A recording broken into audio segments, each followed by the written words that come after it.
Hello students, आज हम पढ़ेंगे कॉचीज टेस्ट के बारे में। तो इस वीडियो में हम ये जानेंगे कि ये कॉची टेस्ट हमें कब अप्लाई करना चाहिए, कैसे अप्लाई करना चाहिए और ये टेस्ट की हेल्प से हम कैसे पता लगाए कि जो सीरीज हमको देके रखी है वो कन्वर्जेंट है या डाइवर्जेंट है। So I hope you are ready with your pen and paper. So without wasting much time let us start this video. तो कॉची जो टेस्ट है वो सबसे पहले तो मेन टेस्ट कहलाती है। जैसे कि हमने कंपैरिजन टेस्ट देखा था, फिर हमने डी एलम्बर्ट रूट टेस्ट देखा था, वो दोनों टेस्ट मेन टेस्ट थे। ऐसे ही कॉची टेस्ट भी मेन टेस्ट है। अगर कोई भी मेन टेस्ट अगर फेल कर जाती है तब हम हेल्पिंग टेस्ट यूज करते हैं। जैसे कि हमने देखा था पी सीरीज का टेस्ट एक हमने देखा था, दूसरा हमने राबिस टेस्ट भी देखा था, वो सारे हेल्पिंग टेस्ट थे।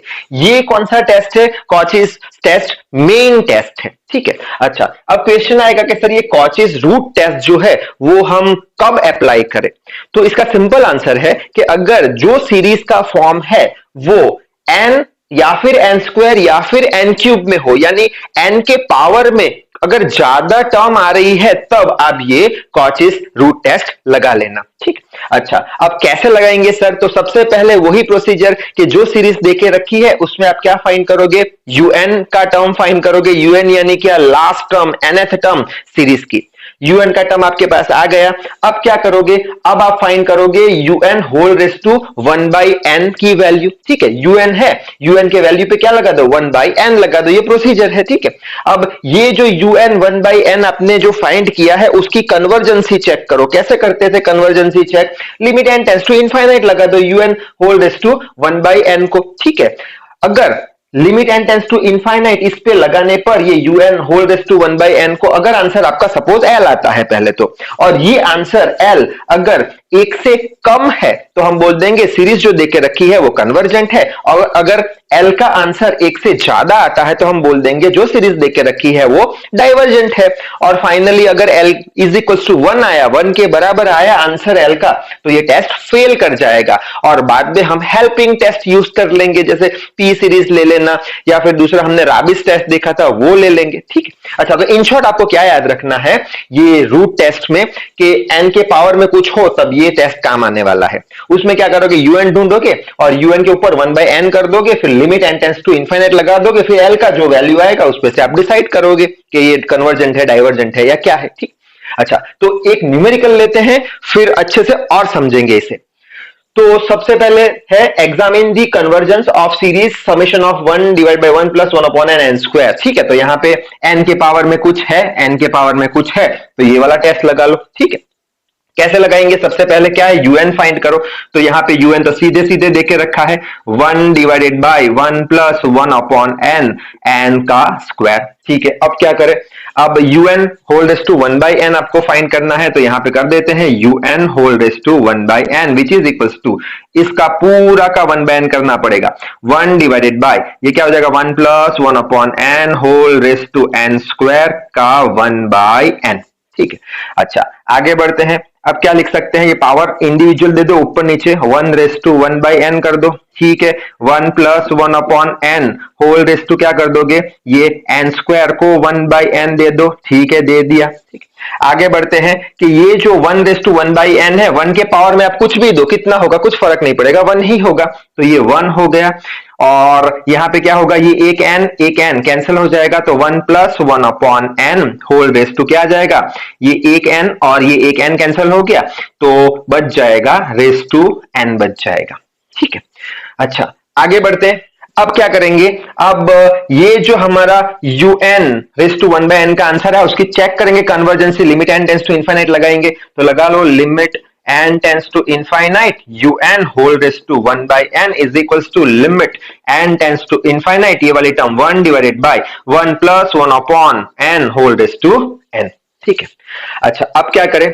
अब हम रिकॉल करते हैं 12th को। 12th में आप पढ़ के आए हो क्या? Limit n tends to infinite 1 plus 1 upon N whole raise to N हो, कुछ ऐसा term 1 plus 1 upon N raise to N हो। ये लिमिट ऊपर भी आएगी, लिमिट नीचे भी आएगी, ठीक है। तो लिमिट ऐसे मैंने लिख ली 1 plus 1 upon N whole raise to N. तब इसका आंसर किसके बराबर होता था? अगर याद हो तो ई के बराबर होता था। अगर आपने नहीं पढ़ा तो आप याद रख लेना, ठीक है। Limit N tends to infinite 1 plus 1 upon N whole raise to N, कितना आंसर आता है? ई के बराबर आंसर आता है, ठीक है। तो यहां पे अब क्या हो जाएगा इसका answer? Limit n tends to infinite un whole raise to 1 upon n is equal to क्या हो जाएगा? ये 1 डिवाइडेड बाय ये पूरा क्या बता दिया हमने? ये पूरा ई बता दिया, तो ई आ गया, विच इज इक्वल टू ई का वैल्यू कुछ होता है 2.718। कैलकुलेटर पे चेक कर लेना। तो ये कितना हो गया? 1/2 के करीब कुछ, तो 0.57 के करीब कुछ आंसर आएगा। किसका आंसर आएगा? एल का आंसर आने वाला है, ठीक है। तो यहां पे मैं लिख लेता हूं एल का आंसर कुछ 1 से कम आया, यानी एल क्या हो गया हमारा? लेस देन 1 हो गया। अगर एल लेस देन 1 आया तो हम क्या बोल देंगे? जो सीरीज देख के रखी है वो कैसी है? कन्वर्जेंट है। तो ये आपका आंसर हो गया। जल्दी से स्क्रीनशॉट ले लो, नेक्स्ट देख लेते हैं। नेक्स्ट न्यूमेरिकल है find the convergency of summation of n plus 1 by n whole square n square divided by 3 raise to n। तो कैसे सॉल्व करें, कौन सा टेस्ट लगाए? बट ऑब्वियस n के पावर में कुछ हो तो हम ये वाला रूट टेस्ट यूज करते हैं। तो सबसे पहले क्या फाइंड करेंगे? un फाइंड करेंगे। un सीधा देके रखा है, un इज इक्वल्स टू लिख लेते हैं n plus 1 by n n square divide by 3 raise to n, ठीक है। इस पे से क्या फाइंड करना पड़ेगा? un whole raise to 1 by n। So un whole raise to 1 by n करेंगे तो इसका भी सेम। सो क्या लिखेंगे? n plus 1 by n square divided by 3 raise to n, इसके पूरे का 1 by n, which is equals to ऊपर नीचे 1 बाई n दे दो। कैसे? n plus 1 divided by n square multiply with 1 by n divided by नीचे दे दो 3 raise to n multiply with 1 by n। So which is equals to क्या हो जाएगा? ये एक स्क्वायर चला जाएगा तो क्या बच जाएगा? ये यहां पे रहेगा n plus 1 divided bye n, ये एक n कैंसिल, सो n हो जाएगा डिवाइडेड बाय यहाँ पे ये n गया तो नीचे सिर्फ 3 ही रहने वाला है, ठीक है। अब इसे और थोड़ा सिंप्लीफाई करते हैं, जैसे कि ये n बाई n है प्लस ये 1 बाय n है, कुछ नहीं दिया, नीचे की साइड दोनों को दे दी, डिवाइडेड बाय 3। तो ये क्या हो जाएगा? n से n cancel, so 1 plus 1 upon n whole raise to n divided by 3, ठीक है। आगे बढ़ते हैं, अब क्या करें? इसकी कन्वर्जेंसी चेक करें। Limit n tends to infinite लगाएंगे, so limit n tends to infinite किसका? un raise to 1 by n का, which is equals to limit n tends to infinite, ये रहा un raise to 1 by n। So क्या है ये? 1 plus 1 upon n whole raise to n है और divided by 3 है, ठीक है। वापस से वही फॉर्मूला, क्या? Limit n tends to infinite 1 plus 1 upon n whole raise to n किसके बराबर होता है? e के बराबर होता है। सो यहाँ पे क्या आंसर आ जाएगा इसका? 1 plus 1 upon n limit n tends to infinite, e आ जाएगा डिवाइड बाय 3। तो इसका आंसर क्या आ जाएगा? पूरा इसका ये e यानी कितना बोला था? 2.718 के आसपास डिवाइडेड बाय 3, यानी अगर ऊपर 3 से बड़ा होता तो जो भी हमारा l का आंसर आता वो 1 से बड़ा आता, लेकिन यहाँ पे 2.7 और डिवाइडेड बाय 3 है तो l का आंसर जो भी आएगा 1 से कम आएगा। अगर आंसर l का 1 से कम आया तो वापस से क्या बोल देंगे? जो सीरीज देके रखी है वो कैसी है? कन्वर्जेंट है, ठीक है। ये आपका आंसर हो गया। स्क्रीनशॉट ले लो, लास्ट न्यूमेरिकल देख लेते हैं। आखिरी न्यूमेरिकल है check the convergency of series 1 cube divided by 3 plus 2 cube divided by 3 square plus 3 cube divided by 3 raise to 3 plus ऐसे आगे चलती रहती है, ठीक है। तो कैसे फाइंड करें, कौन सा टेस्ट लगाए? बट ऑब्वियस रूट टेस्ट लगाएंगे। क्यों रूट टेस्ट लगाएंगे? क्योंकि n के पावर में कुछ दिख रहा है यहाँ पे, इसलिए, ठीक है। कैसे लगाएंगे? अब शायद स्टेप आपको याद हो गए होंगे तो अब वहां देखेंगे नहीं, सॉल्व करेंगे कैसे? सबसे पहले तो क्या फाइंड करेंगे? un यानी nth टर्म यहाँ पे फाइंड करना पड़ेगा, लास्ट में कौन सा टर्म आएगा। तो एकदम सिंपल है, ये क्या है? सबके क्यूब है 1 2 3 के, तो लिख लो n का क्यूब लिख लो। क्यों ऐसा किया? क्योंकि n की जगह अगर 1 रखोगे तो 1 का क्यूब, n की जगह 2 तो 2 का क्यूब, n की जगह 3 तो 3 का क्यूब, ठीक। अच्छा, डिवाइडेड बाय, अब नीचे 3 है तो नीचे 3 लिख दो और 3 रेज टू 1 2 3 तो 3 रेज टू n कर दो। कैसे?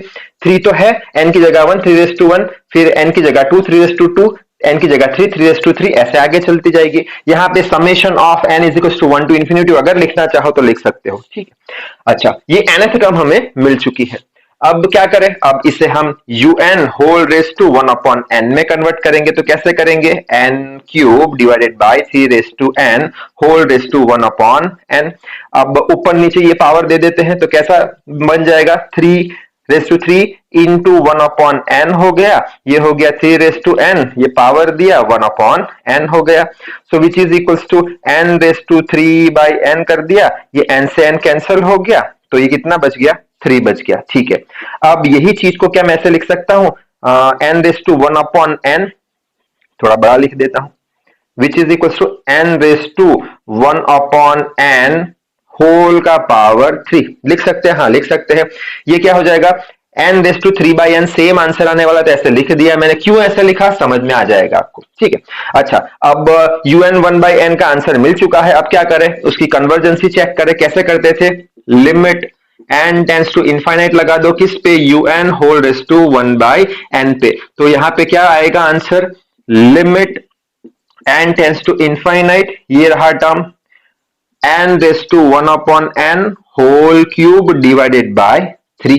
ठीक है, अब हमने 12th में एक फॉर्मूला पढ़ा था, कौन सा, limit n tends to infinite n raise to 1 upon n का वैल्यू आता था 1 के बराबर। अगर नहीं पढ़ा हो तो याद रख लेना ये वाला formula, limit n tends to infinite n raise to 1 upon n is equals to 1। ठीक है, तो यहां पे भी देख सकते हैं limit n tends to infinite है, n raise to 1 upon n है, तो इसका आंसर क्या आ जाएगा, 1 आ जाएगा। तो इसका आंसर आ जाएगा 1, 1 का क्यूब आ जाएगा डिवाइड बाई 3।